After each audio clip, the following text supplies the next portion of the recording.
are some exciting scenes from next week's story. When Cindy accepts a foolish dare, she finds herself in real danger, from which only ISIS can save her.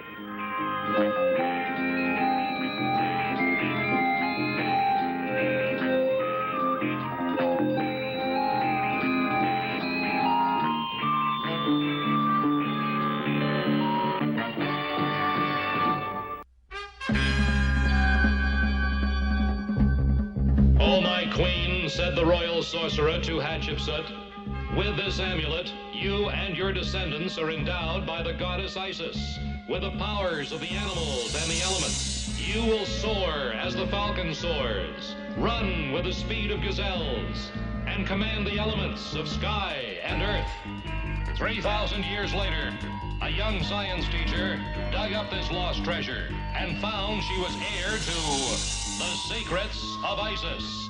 And so, unknown to even her closest friends, Rick Mason and Cindy Lee, she became a dual person. Andrea Thomas, teacher.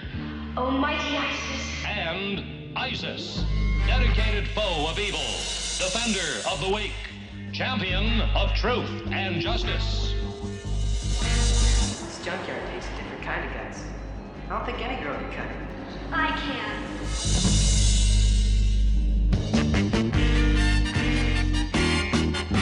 Welcome back, my friends, to an all-new episode of the Shazam ISIS podcast. It's your old mentor, John S. Drew here, and we're continuing our journey down the highways and byways of the land, talking about those two great iconic television series that we loved so well as kids, Shazam and The Secrets of Isis. And we're back with a new episode of The Secrets of Isis. And joining, as always, in this journey is our own Big Red Cheese himself, Mr. Richard F. Lee. Hey, Richard. Well, hello, Mr. Drew. How are you doing? I'm doing fine, but after all, you are a teacher, and this show is about a clutch of teachers, I suppose, who are going to give us lessons about things, and it's always appropriate to refer to our teachers by their last name. Is that right? Well, except in those rare occasions or not so rare occasions where, like, the student, like, say, Cindy Lee here, every once in a while refers to Andrea Thomas as Andrea or Rick Mason as Rick. She always refers to Dr. Barnes as Dr. Barnes, though. Well, she got her protocol right on that one. Yeah. Back in the day, that would have sent me to detention for 5 hours. Yeah. Mind you, I do wish the kids would listen more to me the way Cindy Lee and the kids in this show would listen to Andrea and Rick. Yeah, I suppose you're right about that. So we're assembling together. How do we feel so far jumping on a brand new television series and sharing it with our listening audience? How are you feeling, John, about that? Well, I'll tell you, I feel a lot more hopeful going into this than I did when we first started Shazam, because we weren't that kind to the very first episode. So I to me, I'm excited by the whole prospect of doing this. And like you said, yeah, there is that whole teacher element that I can identify with here, and that many of the episodes are set at the school, which is a nice touch. Yes, it is a nice touch to be able to watch a real setting. Now, from what we established in the last episode, from the best of our knowledge, this was a real school.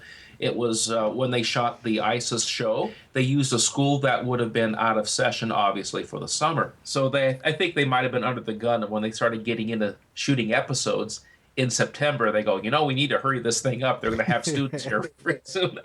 That must have been really interesting then to shoot around it, because some of the episodes did go into September from what we understand. So let's talk about this episode here. This time around, we're talking about Fool's Dare. Now, it aired on September 13th, 1975, but the shooting for this episode began on July 8th, 1975, so a good 2 months before it aired. And as we mentioned in the last episode, they only had about 5 weeks with that one. This one, at least, they had a little more time. It was 8 weeks long before its airing and such. But it's interesting to note, based on the notes we do have from the liner notes in the DVD collection for ISIS, this appears to be the episode that they did shoot first. Yes, that's what we're inferring from all of this, and we're studying the line or production notes here, and what we're using is a brochure that came along with the DVD set, the complete set. Now, it's regrettable that this DVD set is no longer in production. It goes for a lot of money now on eBay or Amazon. Boy, does it. I paid a pretty penny for it. Wow. Yeah. I paid the average price for it when it came out a few years ago, and I got to admit, the DVD set is high quality. This is superior quality because it has a lot of things here, including some production notes. It's got a bonus disc that does interviews with much of the cast. It has a bonus disc that interviews many of the writers, including Lou Scheimer, before he passed away. And the menus on the DVDs are really well done. The visualization is very crisp. And I got to admit also that this is a better done DVD set than the Shazam one was. Shazam was rather rushed and thrown out there, where you had the episodes and then the moral tags on at the end, something that you'd have to recycle all the way through the episodes if you want to see the moral tags. You can't see the moral tags as standalone features. And there are no bonus features on Shazam. The colors of the disc are just plain. There's nothing really to them. They're just red or blue, and there's no inserts. There's no production notes. Warner Brothers did not do a great job. It's better than nothing on that. I only wish they would have put the thought and the time into doing an episode guide and interviews like they did with the Secrets of ISIS here, which is, you got to admit, this is a superior DVD set. It's very disappointing it's not released to the general public again.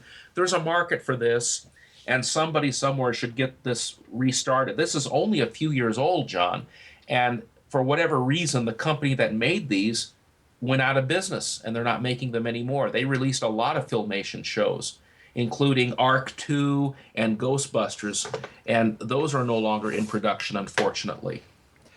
I agree with everything you said there about, the superior quality of the ISIS set in every respect except one thing, that there is not one person in this world who does not have a set of the ISIS TV series with the morals. Even if the video quality isn't that great, they included them in the Shazam set. Yes, they did it as a bonus feature that you had to sort of click on, and then that's kind of frustrating when you want to watch one particular episode with morals that you got to scroll through it all to get to it, but it's there. Whereas with ISIS, yes, we've got interviews, we've got commercial bumpers. And actually, that's something else, too, that I was a little disappointed in.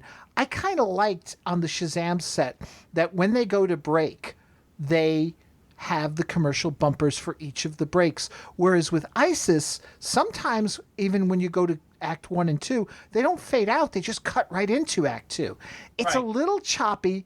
That's like my only big complaint. I wish they had taken some time to actually work more on the episodes and the morals.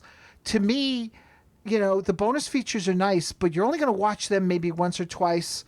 The episodes you can watch numerous times, and it's a little jarring sometimes to see because they use the syndicated versions to release, whereas Shazam, they made an effort to restore as best they could the episodes. Yes, I agree with you. An interview with Michael Gray would have been fantastic.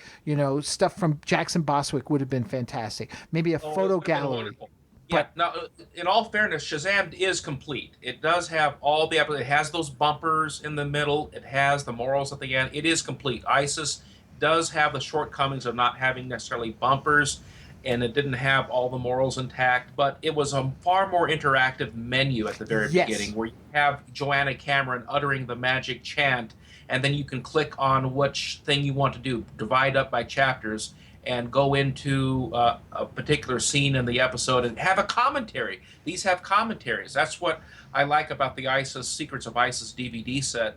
Shazam missed opportunities when Warner Brothers marketed it. I wish they would have gone a little bit further, and we were wanting these things to come out for many years. I'm glad they're coming. I'm glad they came out. It's better than nothing. That's true. Yeah, it's better than nothing. It's great that these shows are not going to be lost in memory, and somebody somewhere came up with the idea that we want to keep these alive. Mm-hmm. And I'm glad that the ISIS DVDs are out, but they should reproduce these again. Yeah, I agree. What's going on here, John, with this episode? Well, who have we got as guests first when it comes to this episode? Well, we have Charles Cyphers as Sam Niles. We got Frank Whiteman as Cy Khan. We've got Joshua Albee as Ernie Rothchild and Jeffrey Tyler as Frank Iverson. And again, a recurring character, Albert Reed as Dr. Barnes. This is a large guest cast for episodic children's show. Yeah, and another large cast. I mean, we had a large cast for the first episode as well. Among those in that cast, Charles Cyphers, many fans may recognize him from a lot of television in the 70s. In particular, he was one of the aliens who controlled the Sasquatch in The Secret of Bigfoot and The Return of Bigfoot. And in fact, actually, it's interesting. He's the one who complains about allergies in The Secret of Bigfoot, the $6 Million Man episode. And when he returns for The Return of Bigfoot, he becomes one of the bad guys with John Saxon, who lure Bigfoot away. Wow. Yeah. And Charles Cypher would go on to be, I think it's Friday the 13th. It's one of those classic 70s, 80s horror series. He plays the sheriff in the series. Fascinating. Yeah, I can't remember which one. Now, the writer on this episode is David Dworsky, another new name to, at least as far as we're concerned here with the podcast, Shazam ISIS. He's going to be doing a couple of other episodes, though, down the line, including one with his wife for the first season Ender, I believe it is. And our director is Hollingsworth Morse, back once again. So again, it continues that continuity of having someone who's familiar with how the production of a Filmation live-action series goes. So it moves. I mean, that's one thing we can definitely say about the first and this episode. Both of them do move. Yes, they do move rather well. You have consistent writers. You have a consistent director. There is an interview with David Dworsky on the bonus disc that I wish that we could share with our audience, but it gives insight into how they would write, how they would make these things and churn them out. And what we're seeing is a new episode here introduced to the viewing audience. I think ISIS had an audience already. It didn't take much effort to secure an audience. It had a built-in audience with Shazam, and it led right into this new show. And here we are with the second episode that would air. And I think the kids who saw the show the previous week stuck on board to watch it this week. Yeah, I would say so. So how does this all start out, this particular episode? Because now we're also introduced to another character in this one. Afternoon, Andrea. Rick.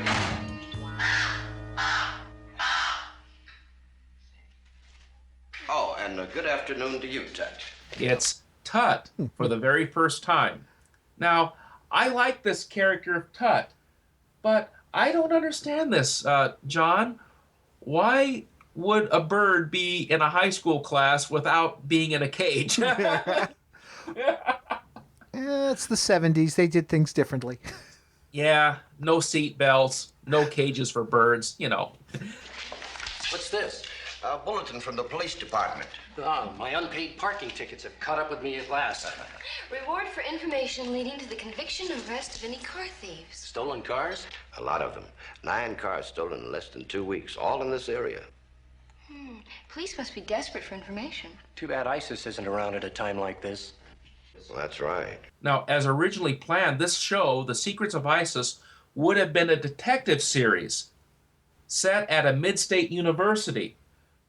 But that would have probably been more interesting, and we're going to see that idea revived again as an idea for a spin-off series when we get to the second season of The Secrets of ISIS. But for right now, The Secrets of ISIS was originally intended to be a detective show. Yet, it didn't. They decided not to go in that direction. So, Dr. Barnes here was an old-time investigator. Andrea was to be the forensic chemist. Rick was to be a computer expert. I didn't know computers existed in the early 70s, but whatever. And Cindy was to be their student intern. That was the idea. It was meshed up a little bit. Some of those ideas obviously carry over into The Secrets of ISIS the way it was shot. But I don't know, John. I think that would have been a far more interesting show. It would have been a far more interesting show in many respects, but it also explains something that I brought up in the last episode about Dr. Barnes coming in and almost like giving out assignments, and he's doing it again because here he walks into Andrea's room. This is a classroom. This is a science lab, and I'm going to put up this sign about police, about police looking for car thieves. He doesn't seem to have any other papers on him that he's doing this across the school. I mean, it could be that Andrea's in the last room, but it just seems odd. Once again, in comes Dr. Barnes as the trigger to sort of get the story in motion that we're going to be dealing with car thieves. Yeah, that is odd. Why wouldn't you just put this in the teacher's lounge? Right. Exactly. Or send out a memo or an announcement that there have been car thefts in the area, that students and teachers need to be warned about this. But going into a classroom and putting a poster up about car, that's a little strange and rather contrived. Because I think what they're trying to do on such a low budget is to combine a bunch of elements together. And so they're letting the classroom be a substitute for the teacher's lounge, which, when you think about it, on The Secrets of ISIS, the classroom was the teacher's lounge. Yeah. Well, again, it's that whole economy of writing. We've only got 22 minutes here, so we've got to get everything in. So you got to accept certain things like that. But with everything you're suggesting about what this series could have been, that this makes more sense now in terms of how some of the motivations of some of the characters, although I don't think we ever saw Rick behind a computer once in the series. No. And, speaking of computers, I mentioned that I didn't know computers existed in the early 70s.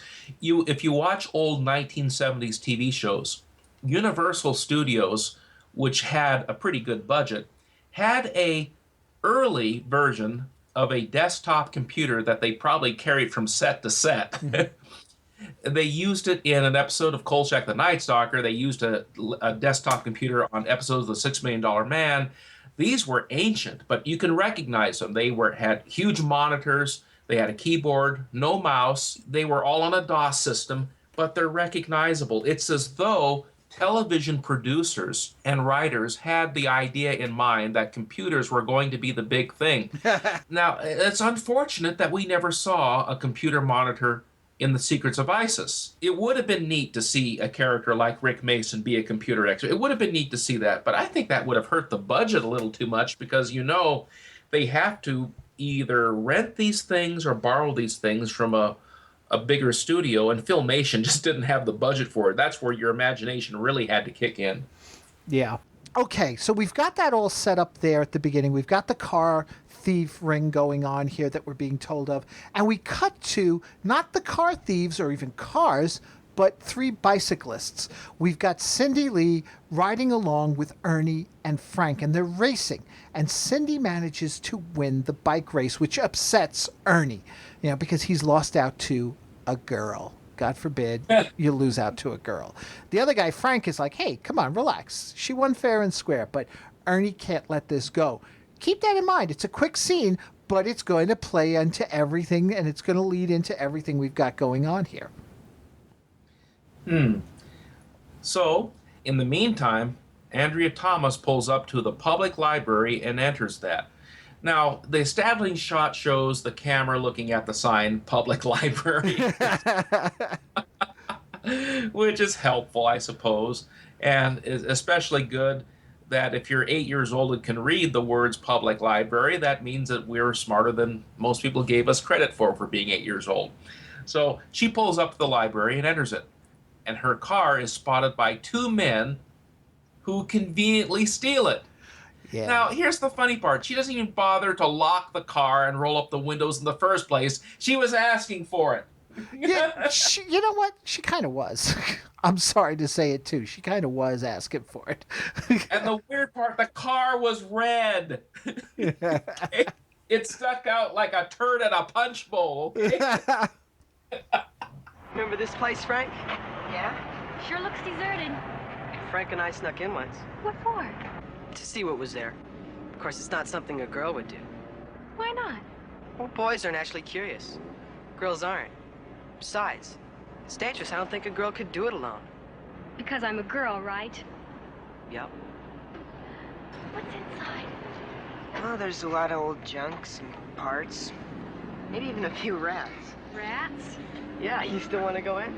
Maybe. You cut me off and run the race. Why don't you just quit while you're ahead? I didn't cut you off. You were afraid to take that turn at top speed. That's why I beat you. Well, you're a pretty brave girl when it comes to bikes. This junkyard takes a different kind of guts. I don't think any girl could cut it. I can. So she goes over the fence, and that's when Ernie decides to just suddenly leave. It's like she goes and does it. He's not going to wait around to see if she's going to stay the whole time. He's the guy that put her up to the dare. He's got to see it through. But here's the thing. Frank's like, we shouldn't go. But then he goes off after him. See, this is where I have a problem, and Joanna Pang Atkins talked about this in her interview with us about where Cindy was in terms of age and maturity. Last week, she seemed to be the plucky older teen, maybe even in college, who takes pictures, wants to investigate things. That Cindy would not do something as dumb as take a dare from these two guys. Then not only that, they dress her this week in something a little more childlike, and she's got the pigtails, so she looks even younger here. And she's got the Popeye anchor on her shirt. Oh, it's bad. It's bad. She liked this episode. That's what's so funny about it. She liked the episode. We're going to get into the episode and talk about it more in detail. We're not going to end it here, but right. She liked doing this episode because there's some adventure in it. There's trespassing in a junkyard, I suppose. Right. But junkyards, is it my imagination, or were junkyards a common location in 70s TV shows? I'd say it certainly was. I mean, well, for that matter, we had Sanford and Son, which was set in a junkyard. Exactly. We had Sanford and Son, which was all about junkyards. There's something that's fascinating about junkyards. I don't know what it is, but I think that any of us at some point in our lives have gone into a junkyard and looked around. You never know what you're going to find. And for whatever reason, television producers like to use junkyards as sets, I guess. So they put her up to this dare, and she's committing a trespass. Yeah, that's the other thing, too. I mean, again, we'd expect that from our guest characters coming in each week, that they would do something like that because we don't know them that well. Think about it. This is the second week of the series, and here she is committing a trespass. Now you got to question, are our stars a little bit shadier? Are they willing to, They're committing a crime. This is a misdemeanor, for God's sakes. I mean, remember the whole thing with Billy in the 2-part season finale for the first season, and how we questioned how everybody was giving Billy a hard time that he wanted to fight, and we're standing there going, no, he doesn't. He's trying to figure, because we had a handle on Billy's character. We knew who he was. We don't have enough of a handle on Cindy yet, so that when you see her doing something like this, you got to wonder, what other things is she willing to do? Right, because in the last episode, she was Velma. From Scooby-Doo. She had her little investigator kit trying to test scorch marks that a UFO supposedly left behind. Now she's trespassing in a junkyard. Yeah, it's just weird, the whole thing. I don't know. I and this is where I'm a big part of what I'm going to have an issue with the episode when we get to the rating later on. Now, if anything, the 70s taught me, stay out of junkyards. Okay? Because this looks like the same junkyard we saw in the Shazam episode, the Joyriders. Whenever they're trying to get away from Captain Marvel, they flee into a junkyard, get into a big van, and hide from him. Yep. And now Cindy Lee, on a dare, trespasses in a junkyard. And the guy's not even that interested. Okay, I'm off. I'm gone. We cut back to Andrea. She's now come out of the library and discovers her car is gone. But she does find this oily looking rag that's been left behind. So she collects that with her as she heads back to the school on foot. Now, I would think if you were going to find that your car was stolen, wouldn't you turn back into the library and make a phone call? Yeah, especially back in the days, once again, of no cell phones. She could have called the police right away and given the officer a report, and then, I don't know, me giving a ride back to school without her having to walk all that way. Exactly. If there were ever an opportunity to turn into ISIS, that would be it, okay? Who wants to walk several blocks on a hot July day? So why does Andrea do that? That's a strange choice. Yeah, I don't entirely get. Again, we'll get to it when we get to the end and the ratings and such. Now, do the elders tell Andrea, you must only become Isis? Absolutely necessary. Yeah, she doesn't seem to have those restrictions the way Captain Marvel and Billy do. Yeah, because she could use her magic amulet and find out where the car went to right away. Mm-hmm. That's what I would do. Think about it. If you had all those powers at once, I'd find out and solve every problem right then and there. Yeah, exactly. I would, if I were Andrea Thomas and I could become Isis and do a rhyming chant, I'd say, "Oh magic money tree, give money unto me." Don't have to worry about the 401k anymore. So if we transition back to the junkyard. Yeah, this is going to go back and forth for a while before the two merge with each other. That's actually a pretty good technique because you don't want to stick with one character situation for long. You want to go to the next character situation and see what's happening meanwhile. Right. So...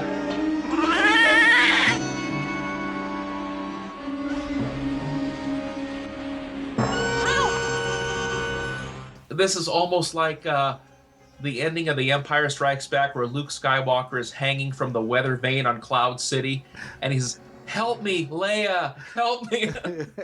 And then Princess Leia has the psychic telephone line where she knows Luke is trying to summon her. Now that would have been interesting to put that in The Secrets of Isis, where Rick and Andrea could say, "I hear a voice in my head." It's Cindy. She needs help, or she sprained her ankle at a junkyard. No, we're getting a little too far. Secrets of Isis was grounded in a little more reality. All the characters don't have magic powers, and there's obvious restrictions put on Andrea Thomas that she does not really have magical powers in and of herself. The powers are in the amulet, and the powers were in the power of Isis herself, not in Andrea. Mm-hmm. So we don't expect her to do anything, but she has the power to become Isis. Why doesn't she just do that and solve the car theft problem? And while we're at it, I'm going to rescue Cindy because she happens to be where the car thieves are hanging out, which we're going to find out in a little bit. Right.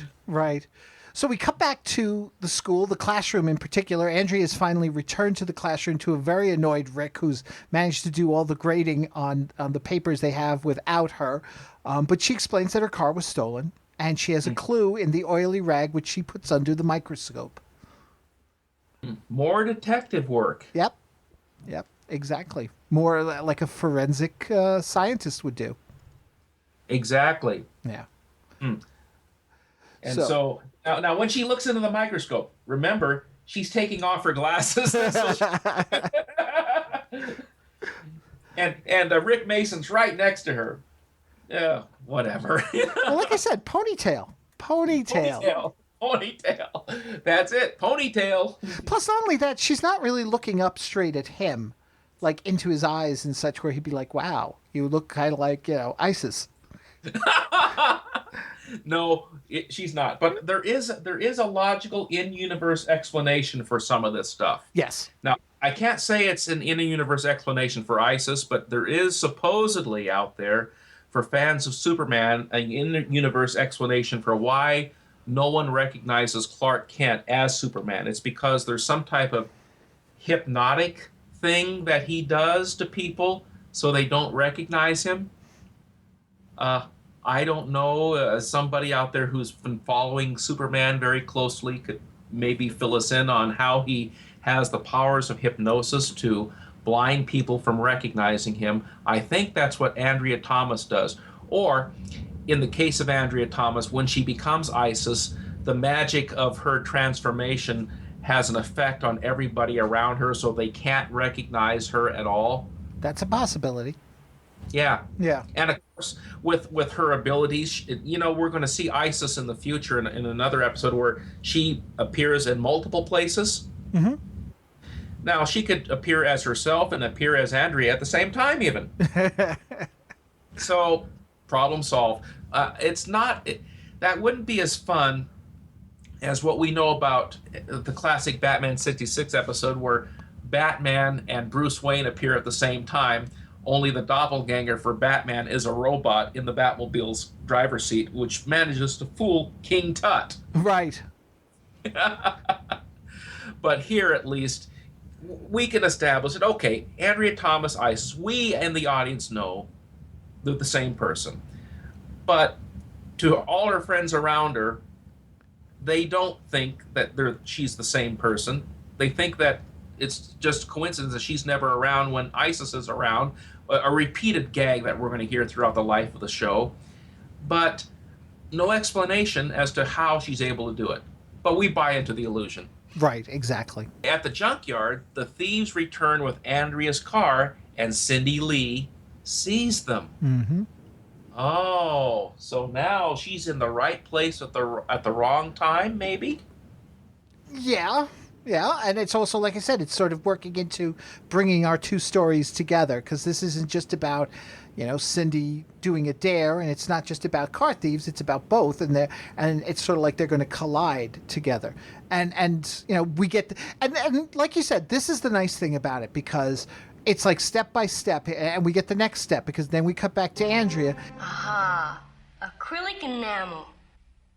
Car paint. They're not taking the stolen cars out of state. They're repainting them right here. Well, it's a big city. Where do we begin? With this, an old newspaper story. 2 years ago, the police busted a gang of car thieves. All of them went to jail except one. His name, Sam Niles.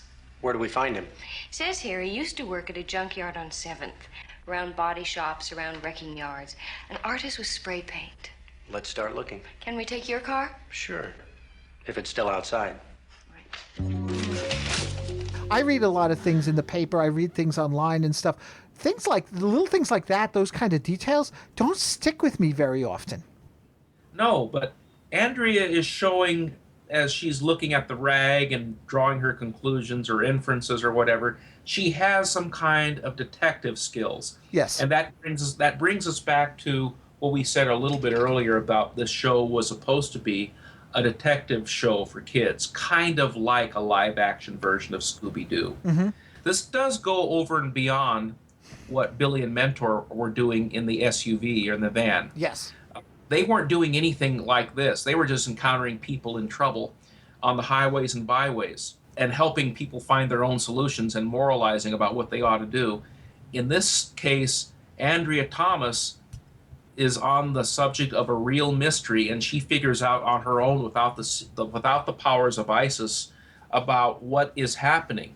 And she figures out that, hey, I remember a story about a car thief ring. And one of them was still in town. Yeah. And then Mr. Barnes just conveniently earlier that day puts a bulletin in her classroom about Exactly. And then it takes it even a step further. Okay, because she's like, oh, he must be working in one of the junkyards in the area. Let's go investigate. And it's like, what? Yes. What? Let's Wait a minute. go investigate. Why do they do this for, John? Why do they do that? Well, see, and this comes back to what we've established from Shazam. No phone call to the police, no proper authorities. Right. At least Billy and Mentor said, we better notify the proper authorities. Now, the police and law enforcement do surface in the secrets of ISIS. But why don't they call them first? They have landline phones in those classrooms. I mean, Billy and Mentor had a cell phone and called the police. And the landlines were far more common in this era. And they got one right there in the classroom. Yeah. So they decide to go and investigate. In the meantime, we go back to the junkyard. And the thieves decide to paint the car yellow. I mean, one primary color to another primary color. Now, here's my question. I know that they're going to paint the car yellow, and I forget because I haven't watched ahead. Does Andrea still drive that yellow car through the rest of the series? I don't think so. Yeah. I think she must have traded it in for... She probably got tired of the yellow car after a while, the color yellow, even though she said at the end she never liked the color red. That's true, but I also think that she may have got a good... the teachers union kicked in for her. She got a pay increase and was able to go to the car lot and get something much better. Yeah. I don't know. I'm thinking real world here. I mean, poor Andrea, she's living on a teacher's salary in the 1970s. It could not have been that good. Yep. And we cut then to Frank and Ernie, who are driving down the road on their bikes and stuff, and they're continuing their discussion about leaving Cindy behind. But Ernie, at this point, doesn't seem very concerned about her. Yeah, what a jerk. Yeah. Well, he's been a jerk through the whole thing. He's pretty well established as a jerk. Yeah. And now, a distraction for me, John. What's it with the flags on the back of these bikes? Oh, that's a 70s thing. Oh, God. That's like the reflective surface, I think, because they didn't just trust the reflectors that were on the bikes. I think the flag also acted as a reflective surface. You could see it fluttering, I think. That's my guess. I'm sure that's all true, and I'm sure that's what it really is. It's something that was required or encouraged in the 70s. But, oh, man, I don't remember going around on a bike with a flag sticking out of it. Oh, I didn't. No. No. Oh, well, I guess so they have flags to help bikers, but they don't have seatbelt laws for drivers. Right, exactly. All right. So here they are going along on their bikes. Frank is still a big jerk. Ernie is not concerned about leaving. Is that right? correct? It's Ernie who's the jerk. It's Ernie. He's the jerk. All right. So it's like he dares Cindy to go do something, and he doesn't even bother to stick around. Yeah, he is a jerk. And men haven't changed. Yeah. So, meanwhile, we go back to the junkyard. They're getting the car set up to paint it a different color. Cindy is moving around. She notices the paint, right? Yeah. And then she's looking all over the place, and all the while she's talking to herself, right? Well, that I can understand here, I guess, to a certain extent. She's, unless of course we just got inner thoughts, which they could have done too, just as easily. They could, but now she's trying to nurse her poor sprained ankle and knocks over the hood of a car, and they hear, "Hey, something's going on. We'd better investigate." Yep. So, oh dear. So she's in hiding. They're looking around. You see anything?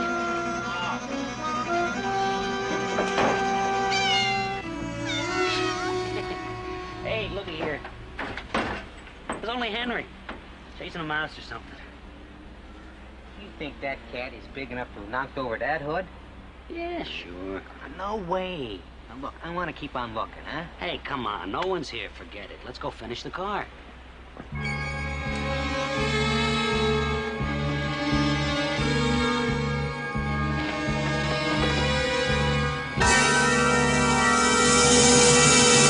And that ends Act 1. When we come back with Act 2, we find finally that now Frank is, I guess his guilty conscience has gotten to him. He stops and he's turning around and he's going to go back because they haven't heard anything from her in quite some time. It's been something like 2 hours now. And Ernie finally has to admit that he's been a bit of a jerk and that Cindy did really win the race fair and square. So he goes back with Frank. Okay, so they head back, but they still have their mind about this dumb race. Well, Ernie does. Well, that's pretty petty of Ernie. Good grief. This is really petty. Yeah, well, he seems like a pretty petty guy. I mean, he dares her to do something and then he leaves her behind. Exactly. Yeah. And then he could almost qualify for being a presidential candidate from New York. Yeah.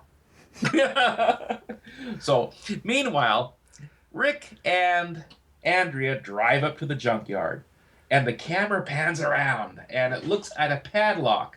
Oh, it's locked. We can't go in. But Andrea manages to ask around about some things. And now that's another thing. I don't know if we noticed that or not. Characters would often do that. They would go from place to place asking around about stuff to try to establish to the audience that they're searching. They don't just go to the first place and happen to find the problem. Right. They search around until they finally get to the place that they really need to go to. That's true, yeah. To give it a feeling of some kind of semblance of reality. Mm-hmm. Now, that's what happened in the Psycho movie, the first Psycho film that Alfred Hitchcock did with Anthony Perkins and Vera Miles and Martin Balsam. In that movie, what happens is that Martin Balsam plays a private detective, and he's trying to trace where a woman disappeared to. He goes, and there's a sequence in that film where he goes from place to place to place, talking to numerous different people in different motels to determine if this person has disappeared and gone to any one of these motels, and try to establish that he's investigated and looked around. That way it would not look so obvious that he went to the exact place where she did in fact disappear. And I think that's what you have here in The Secrets of Isis. You have Rick and you have Andrea Thomas going around from place to place trying to find something. They go to other junkyards. They find nothing and then realize that there was something wrong back at the first junkyard they went to. So, for an out-of-business junkyard, why was there a brand new lock on the gate? Right. Now, for Andrea Thomas to have taken that oily rag and inferred that it was a bunch of car thieves who were in the newspaper, that there was one of them that was just released or whatever, that's a long chain of connections to make. Why didn't she figure this out the first time? It would have saved a montage sequence.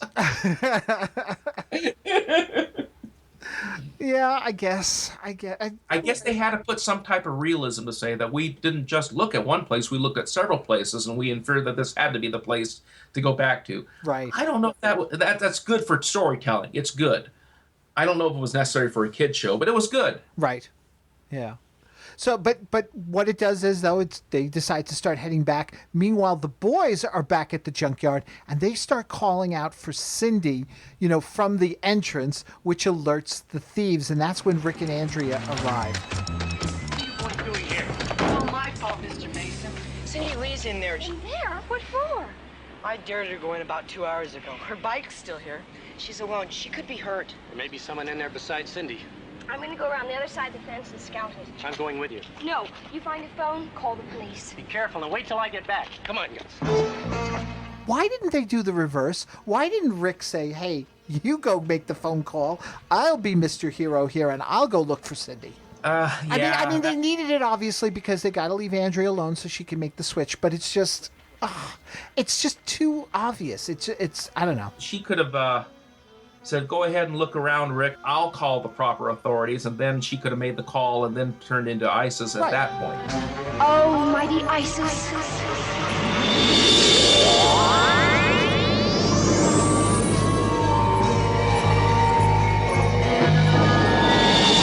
Like I said, I like the fact that we bring the superheroine on, but it's not an exciting transformation sequence. At least she has the courtesy to call on Tut for help. Right.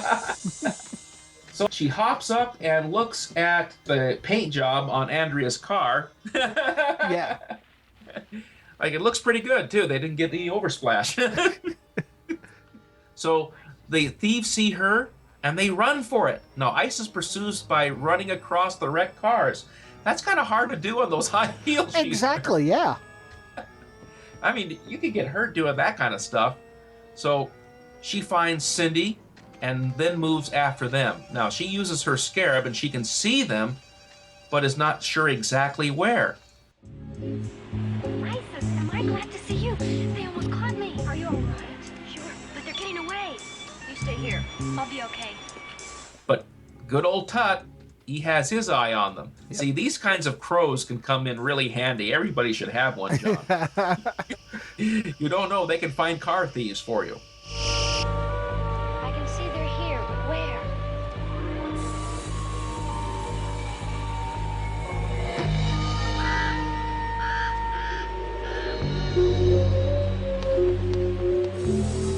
Thanks, Tut. So they're running. ISIS nets one of them, as the other one almost makes it over a fence. Now he tries climbing away with a mountain of tires that ISIS hurls at him, pinning him down with them. We're having a tire sale today. Perhaps I can interest you in this one.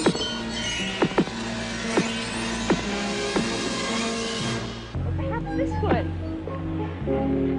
How'd you find us? Wilbur told me. The police are on their way. Good.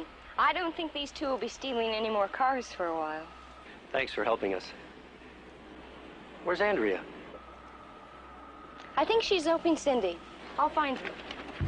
I like that whole bit there where she was like, we're having a fire sale on tires or something like that. We're having a fire sale on tires. That was great. I love it. There's wit in the script. I got to admit, there's really good wit in here. Yeah. That was good. Now, that's wit that was missing from Shazam, by the way. Yeah. Shazam did not have those types of witty lines. When Captain Marvel was going after the bad guys, he did not use witty lines like that. And you got to admit, there's something a little gratifying about seeing a woman chain up a couple of guys, okay? I don't want to get into some kinky S&M I was stuff. about to say, Richard, is there something you want to tell us? But, don't fault me for saying that Isis can chain me down with a net and tires any day she wants to, okay? I think this would have been a little too far if you had female bad villains and a guy superhero doing that to them. It would not have worked. Yeah. That would not have worked. Yeah. Wow. So another, I don't know if this is a plot hole or just an oversight. Why does Rick help get the perpetrator out of the tires for him? Don't you want to hold him there until the cops arrive? Yeah, I would think so too. Yeah. They don't have handcuffs, and you just leave him there for the cops to show up and let the cops get him out of the tires. Right. Oh, dear. So Andrea finds Cindy Lee and the boys, and Andrea tells Cindy to hear her inner voices. What? Well, when it comes to you heard your voice telling you inside this was a bad idea. You should have listened to yourself. That's a better way to phrase it. That would have been, yeah, I know. But listen to the inner voices. Okay, they tell me interesting things. The ones that say kill. Yeah. I think we heard about what happens when you listen to inner voices a little too much. This was the 70s era. Right. Andrea does have to admit she likes the new color of the car and never liked the color red. Why did she pick it in the first place? If color was that much of an issue with her, why did she pick a color she liked? Right. Oh. But no, I think this resolves it. And of course, it resolves it with the stereotypical end of a 70s era show. They're all laughing at the end. Right. They all have to have the obligatory chuckle at the end. Exactly. Oh. All right, so let's talk about the stunts here. We got something a little bit better going on this time, right? Oh, yeah, there is. Now, she is leaping across the stacked junk cars. That's not an easy feat to do. She had what appear to be high-heeled shoes, if not spiky high heels, but I don't know what you call those. These heels were higher, but they're not the really narrow kind. She's wearing the fishnet stockings, and she's jumping across a bunch of cars. I gotta admit, this is kinky stuff for a second. I don't know about high heels and fishnet and a short skirt. I'm going, I gotta repeat myself on this, John. Somebody who looks like that can chase me any day. Well, this is why I say I call it a stunt, because it's Joanna Cameron herself. You can see clear on, face on. That's not a stunt double doing that running and such. And while she's being cautious, she's moving at enough of a speed that all it would take is a good trip, and she'd be head over heels off those cars. So I have to give credit that is a stunt. It's a bona fide stunt, and it's a good stunt. It is. It's a very good stunt. And I know that she knew what she was doing. She had to be a little bit athletic when she was doing that. And they could not afford a stunt woman there. I think they probably did have stunt women or somebody to stand in for other occasions, but this is her, and she's doing it. Yeah. And that is a bona fide stunt. Yeah. And it was rather well done. I'm sure it was done in one take. Oh, it looks like it. It looks like it, and it certainly is, one tracking shot across the screen as she's making the run. It's not like quick cuts or anything, which they could have done, but they didn't. They could. and a lot more close-ups of her that makes it look like she's on top of the cars. They didn't. It's a wide shot. Now, I appreciated it. I did. Now, the fashion-wise, pretty much it's pretty straightforward, standard stuff for the time. Although, as we've pointed out, Cindy's outfit with the anchor and everything really makes her look so much younger. And again, it just confuses what kind of, what age, what kind of character Cindy is. Yes, that's right. And she came across as a little more mature in the last episode. Here she does seem like a naive little kid. Yeah. And that was probably intentionally. It's ambiguous as to how old she really is or what point she is in school. And this is different from the outfit she would normally wear. She would normally wear the bib overalls, which is a strange choice to make in any era, especially at a city school. You don't wear overalls at a city high school. Well, yeah, there's that. But this episode, the outfit she's wearing does make her look a lot younger. Yeah. And that was a deliberate choice from the producer's part. They didn't want her, for whatever reason, to wear the overalls in this episode. We will return to ISIS after these messages. The incredible Dr. Steele. You've got Big Jim and Big Jeff hacking across the land, stopped cold by a gleaming hand of the incredible Dr. Steele. With rugged face and strange tattoo, you make him break a bar in two. Make Big Jim and Big Jeff strike a blow. Is he friend or is he foe? The incredible Dr. Steele. Big Jim safari outfit, Big Jim, Big Jeff, and the incredible Dr. Steele, each sold separately from Mattel. I can be any kid on the block. Oh, yeah? Yeah! They're slugging it out. A left to the jaw, and... Oh, my block is knocked off. But you can press it right back on. It's Rock'em Sock'em Robots. Press this lever. He throws a right, the other a left. Knock his block off. You're the winner. Wait till next time. You can Rock'em Sock'em with the Rock'em Sock'em Robots by Marx. And now, back to ISIS. When someone dares you to do something, it's often something that's either dangerous or wrong to do for some other reason. So the real question isn't whether you have the guts enough to do it or not. The question is, do you have enough nerve not to take the dare? Doing anything that you know is wrong is dumb, because you're the one who'll pay for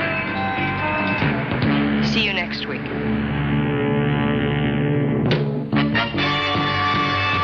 Let's talk about the moral here. You have a student who's challenged to do a dare, and it's a stupid thing to take a dare because you don't know what kind of trouble you're going to get into. And in this episode, like in every episode of ISIS, we're going to see that in the end things work themselves out, but you don't want this to ever be normative for you. You don't want to take a dare because it may not work out and you might end up getting hurt very seriously. And I think that's what the writer was trying to convey here. I agree. Yeah, and that we talk about these morals, that unfortunately the moral tags, most of them are missing, and we don't have the benefit of seeing them. And Brian Cutler, in the interview that we did with him, really liked the moral tags on ISIS. But we got to remember this. It was Jackson Bostwick's idea to come up with moral tags at the end of Shazam, and they didn't even exist during the first season until after the first airing. Then they shot 15 moral tags for the first season of Shazam episodes and did them all at once, and they tagged them on, and they were a hit with the fans out there. And the producers of ISIS said, we have to do the same thing with the Secrets of ISIS. We have to have the moral tags at the end, so we bring the heroine back at the end of the episode to tell the kids what they've learned and to summarize the episode. So I think that Jackson deserves the credit that's not really given to him for coming up with this idea in the first place. If it weren't for that, there would not even be a moral tag at the end of ISIS.